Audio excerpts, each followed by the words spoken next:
Good afternoon, everyone. Thank you very much for joining us for our webinar, The Essential Guide to the Marketing Analytics Landscape. So just as a quick introduction, my name is David Kirk. I am the Strategic Alliances and Sales Director at Passle. For those of you who don't know who we are, we enable busy experts to become recognized thought leaders within their niche, and that's using our content marketing technology. This afternoon, I'm very fortunately joined by Tim Langley, Chief Geek and CEO at CANDDi. Tim's going to spend the next 15 to 20 minutes painting this landscape for us. And then after that, we're going to dive into any questions that you might have relating to your specific industry yourselves. So you might just notice that on your GoToWebinar console that there's a place for questions. I see someone's already logged in there, so fantastic to see. Feel free to ask any questions at any point during this. So without further ado, I'm going to hand over to Tim. Hi, David. Hello, everybody. Thank you very much for your time this afternoon. I realise there's a second presentation taking place in the next couple of hours or so. Hopefully, one of these presentations will be interesting and informative. The other one will probably have a big impact on your future plans and careers. You can decide which one is my presentation and which one's the budget. So thank you very much for your time this afternoon. Let me move on and introduce myself. My name is Tim Langley. I am CEO, Chief Geek of Campaign and Digital Intelligence Limited. You can see why we call her CANDDi. My whole career, I'm a Cambridge mathematician. The last 20 years, I've spent my time working with companies, helping them understand this landscape, this technology, this thing we call big data. At its core, this is all about making sense out of lots and lots of different streams and strands of data, and at the end of the day, helping businesses make more sales or retain more customers. Now, CANDDi is 6 years old. Like most good startups, or most good technology startups, CANDDi was born over a beer in the centre of Manchester. For the next 2 years, myself and my co-founder, we were based in my back bedroom. Today, 6 years on, we've got 13 members of staff. We've got some very, very funky offices. If you're ever in the Northern Quarter, please feel free to pop in. And around about 350 predominantly UK businesses who are using our technology. And as we go through today, we'll look at how the whole marketing automation landscape comes together, the good, the bad, the ugly, and give you some thoughts and some pointers as to how you can start to implement this, potentially implement this within your businesses going forward. So let's get started. And I want to start by asking the question, why? We can talk about technology all day long, but unless you get why it's important, we're not going anywhere. The first point, I was debating this with one of our other partners, a company called David Gilroy from Conscious Solutions, and David described it like this. David says, as a business, are you looking for clients or customers? So what's the difference? Customers typically are transactional. When I engage with Amazon.com, I am a customer. I go to Amazon because I want to buy a book or a shoe or who knows what. But I go there, I search on the web, I have a fairly good idea what I'm looking for. Maybe I read a review, but at the end of the day, I put it into my basket, I put my credit card detail in, the goods arrive within the next few hours, and I've had a great customer experience. But never once am I a client. So clients are different. Clients come to you because they want more than just a product. Clients come to you because they want advice. They want to be led. They want to be challenged. They want to be encouraged. Clients they engage with you because you're selling more than just the box on the shelf. And what I want to do today is I want to show you how marketing automation helps you strengthen, it will start to strengthen, to build those kind of relationships in a structured way with potential or existing clients. So what we're going to do, we're going to look at how marketing and sales have changed, because it's important to understand the background first. Some research which was put together last year by Microsoft identified that over the last 20 years, the way people buy, the way people discover, the way people engage with you has dramatically changed. And it doesn't matter whether you're a law firm, whether you're in property, whether you're an accountant, it doesn't matter what business you're in. People want to know more, they're engaging more because the information is so much easier to get hold of. In the 1990s, on average, it took 7 marketing touch points. That was it's a classic piece we got taught at business school, right? People have to hear or see or find about your brand 7 times before it starts to sit in their mind. We'll roll on to 2010, and this is getting 13, 14, 15, or even more. There's so much noise, there's so much other activity going on in the marketplace that customers they really need to know who you are, and they really need to be, and the biggest problem here is this. As you can see on the slide there, by the 4th contact, 89% of salespeople have given up. They've moved on, they've gone for easier targets. So that's the first thing that's changed. People need to see, feel, touch, know more about you before they get near the bottom of the sales funnel.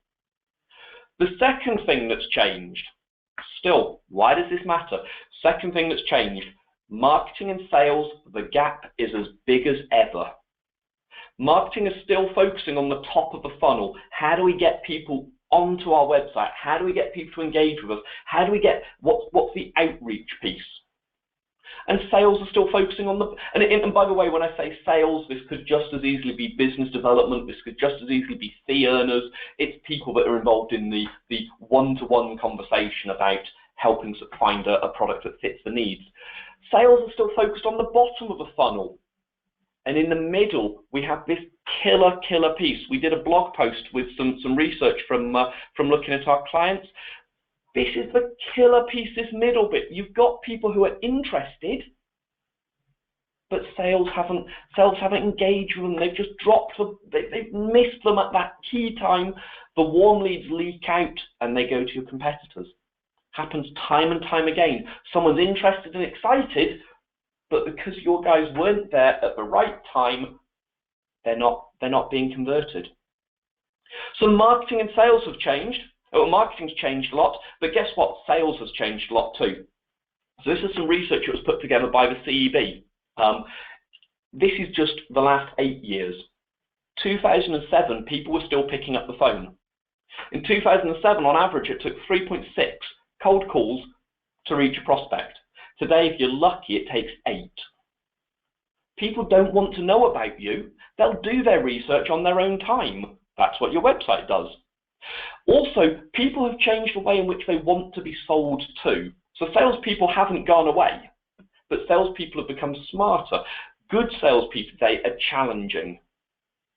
This is not relationship. The relationship sales of the 1980s. Do you know what? I play golf with Bob, therefore I'm going to buy with Bob.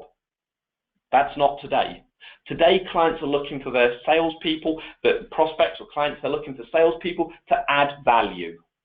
All about where's the value, and challenge it. Salespeople that challenge are salespeople that already know what the prospect's interested in, and they don't just know what a prospect has done, but they also know what a prospect might want to do or could do, or what's out there in the marketplace. So they challenge, so they take control of the conversation, they teach, they tailor, they educate, and those are the people that prospects want to be engaging with. So let's talk about marketing automation. We've set the scene. Things have and are changing. In fact, actually, there's another quote I read the other day which said things have changed a lot in the last 20 years, but they're going to double. In the next 5 years, things are going to change even faster. Let's talk about how marketing automation plays. Now, for the technology vendors that are on the call, and obviously I'm one of them, I've got some bad news. Marketing automation is not about technology, which is quite sad, really. That's not true at all. Marketing automation, though, it's about having a strategy and a process for engaging with clients. Guess what? when there was only 7 touch points and when relationship sales were working, you didn't really need to think about this because you met people at the golf club, you met people at networking, that's how your business happened.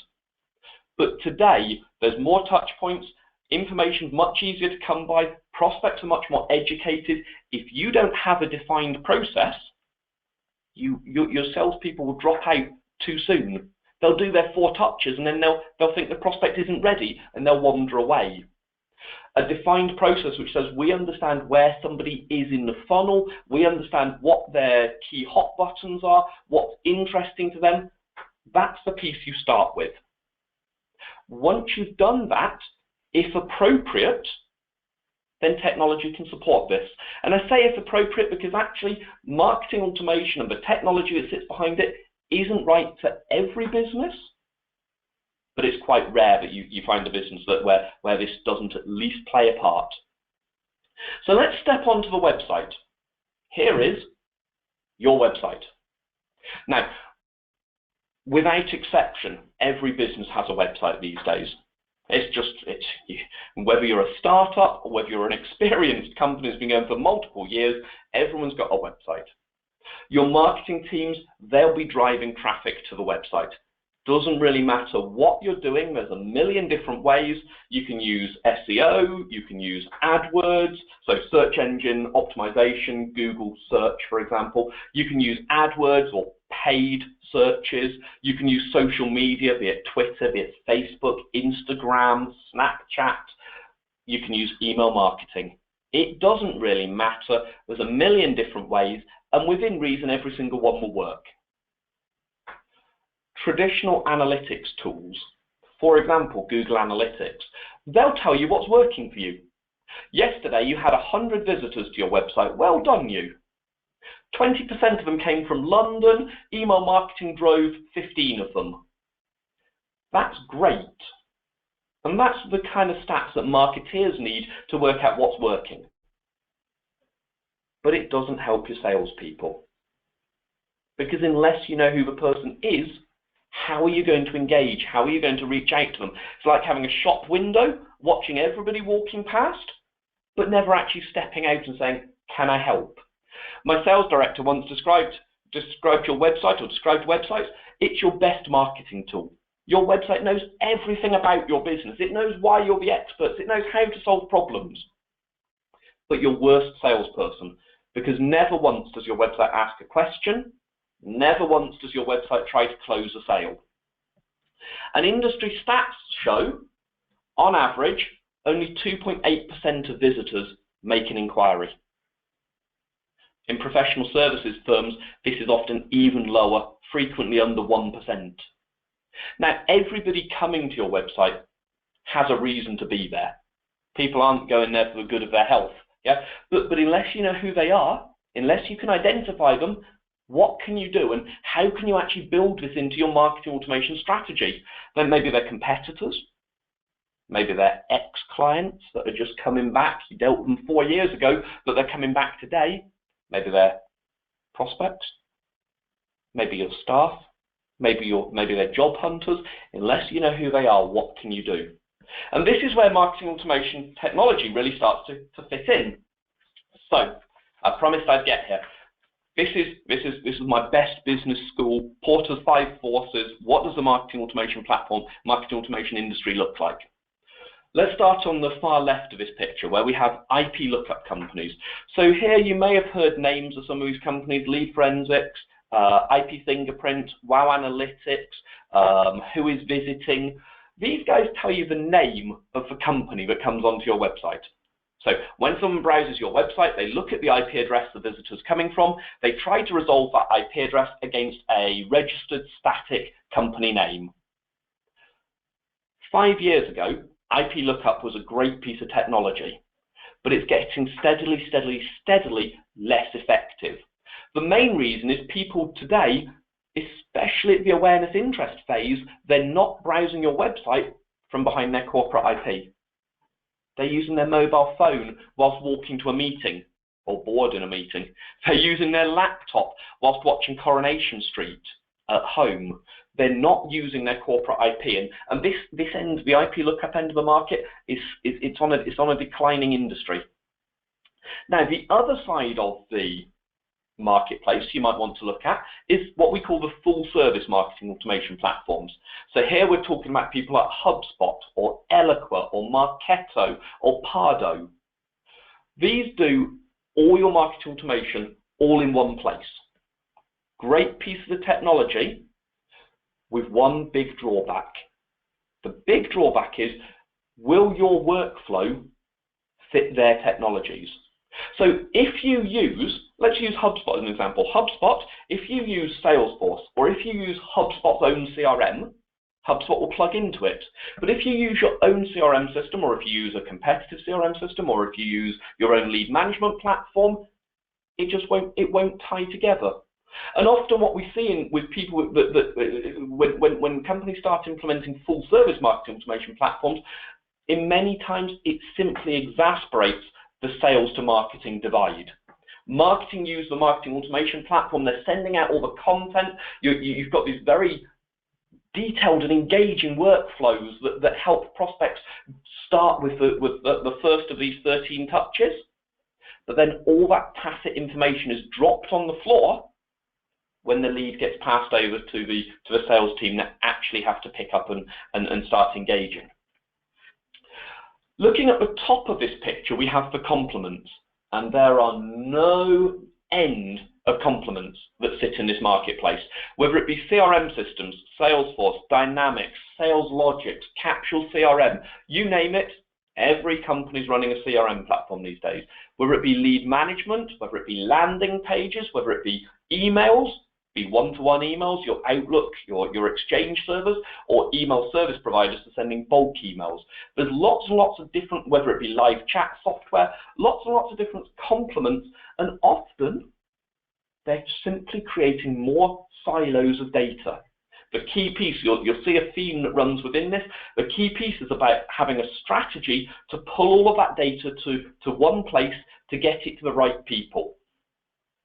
And at the bottom of this picture, we have the service providers. And let's not forget about them, because they are absolutely critical to making this marketplace work. So there's two different types of service providers. You can have your tactical service providers, your digital agency or your social agency that will send a campaign for you, that will build an email for you, they'll do the pretty and the content side. Or you can have your strategy providers. And if you don't have the expertise, or if you don't want to gain the expertise to do this in-house, then go and speak to a strategy provider and have someone help you figure out what your marketing automation platform actually looks like. So this is today. Now, what I'd like to introduce you to is a view of the future. And the future's here.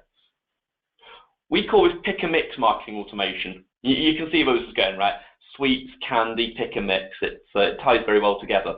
The idea of pick and mix marketing automation says one size doesn't fit all. It's really important to share this data and to get this data to the right people, but actually your business is going to use, and what works for your business may or may not work for another business, etc., etc. So at the top, you've got what we call the attractions here, your website, your email, your live chats. Thank you very much. I've got to get my plug in here, but thank you very much to Passle for inviting us. Passle, we use it within our business. It's a great piece of technology for driving targeted, engaged traffic onto your website. People want to know more about what you do. The middle of this view has what we call a data platform, and this is where my business CANDDi comes in. So rather than making you work on technology that works for us, we'll embed with technology that works with you. So whether it be at the attraction or at the engagement level, we'll plug our software to work with the software that you're already using, the stuff that your sales teams, your marketing teams are already working with. And at the engagement tier, that might be your CRM. That might be about sending data to a field salesperson in real time as they're walking into a meeting. That might be about dynamically changing the journey the visitors take as they go through your website. So marketing automation, we've had a look at why it's important. Sales and marketing is changing. We've had a look at some of the technologies and some of the pieces that are kicking around in the industry. I am going to hypothesize. If your business has anything to do with considered purchases, if your business has had anything to do with decision-making units, with multiple sellers, with salespeople, with relationships, with tacit knowledge, with engagements, it's not, does marketing automation work for you? It's impossible. But it won't be working within your business. And if it's not doing it today, someone will be taking your business tomorrow. That said, what to do next? Piece number one is this. Please don't just rush out and buy technology. Please work on the strategy first, because this is about people, it's about processes, it's about the way you do it is way more important than the actual technology you end up using. If you'd like more information, please feel free to contact us. We have a free guide. We're very happy to do a consulting review as how you're currently working today on your business. Thank you very much for your time. I'm going to hand back to David to take any questions. Thanks, Tim. That was great. Lots of really insightful information there, and I particularly like how you broke it down and just kind of pretty much painted a great picture of the landscape and what's involved. We've had a few questions come through, so just having a look at the first one here. Someone's asked a question. It looks like quite a lot of effort to take that pick and mix approach potentially. The question is, how much time does it actually consume, and do you actually need someone with specific skills to do it? I think that's a great question, a really valuable thing that you want to be thinking about. The first piece I'd contend is this: regardless how long it takes, and it actually takes as much or as little time as you want to put into it, but regardless of how long it takes, let's roll right back to the beginning. If you're not going to do it, someone else will be doing it. So this isn't a how long does it take. This is a you need to be doing it conversation, because else somebody else will be. Now, practically, kind of things we see. Some businesses get into so much detail, build such complicated plans. There's a lot of talk and engagement in here, and it works beautifully. For other businesses, actually, the strategy for them, it's much more lightweight. It's much more around just driving people, watching what they're doing, and figuring out when to engage with the right person, and that might just take. In fact, actually, the best example of this, conscious solutions. David made a video of it where he talks about 1 hour a day. Well, he talks about one line of code, the CANDDi code on your website. 1 hour a day for his marketing team to generate one new client a week. There's a video on it. Just Google it. One line of code, 1 hour a day, one client a week. So no, you don't. This is not a please go and hire a £50,000 a year person tomorrow. Although if you want to, that's a route some businesses take. Okay, great. And sort of leading into that question as well, would it not just be easier to take one of the full service stacks, such as I think you mentioned HubSpot or Marketo? Again, a great question. Like anything, it depends on your business. For some businesses, actually, they just want a vanilla solution out of the box, tick, tick, tick, off we go. The biggest downside of that, and listen, technology vendors will sell you technology because that's their job. The biggest downside of that, and we see this frequently, either the technologies, you purchase a technology before the strategy, at which point the technology sits on the shelf and never really gets used because, or you discover too late that actually another piece of technology would have been more appropriate. Or the other option that we see is the marketing team or a particular team within the business will purchase a technology because they fell in love with that technology. But by not engaging with the whole process, by not engaging with the whole business, what we see frequently, time and time again, is you simply drive a bigger wedge between the marketing and the sales side of your business. And that whilst you may be doing a lot of actions at the top, it doesn't deliver measurable results at the bottom. And one final question. Yeah, sorry, David, fire away. So just one final question here. Have you got any success stories you could share? And just from my part, I know we have a range of individuals from a variety of industry sectors as well. So yes, there was one particular success story you had I think that would be really interesting to share. Absolutely. So we love case studies. We love we work very closely with our customers to help them understand help us understand how they're using this technology. So a customer of ours called BTC. So BTC are an automotive training provider. So they train, do sales training and automotive training. So they embedded CANDDi into, so prior to using CANDDi, they did a lot of these pieces, but it wasn't joined up. They would do email marketing, they would do social media, they would see traffic on their website, but their sales team would be frustrated because they couldn't do anything with it. They started embedding CANDDi initially just into their email campaigns, and from their email campaigns, they identified known clients. So these are people they already had a business relationship with, but known clients that would have traditionally bought product Y or product X, who were spending lots and lots of their on-site time looking at product Y or product Z.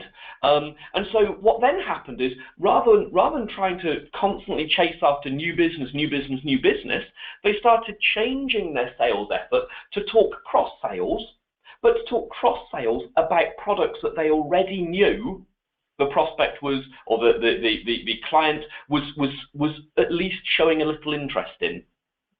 From BTC side, in their case study, they made £20,000 of new business within the first 2 months of running this software. They've now doubled that in the next 2 months. Is that the kind of case study? I can keep talking case studies till the cows come home, but I'm sure the budget is pressing. No, that's fantastic, Tim. Well, Tim, I think we'll end it there. Just conscious of time. I thank everyone who's joined us today. I'm sure you agree that was a really good introduction and actually even advanced understanding. Something that I know can appear quite complex and daunting for most when they haven't had a look at this in more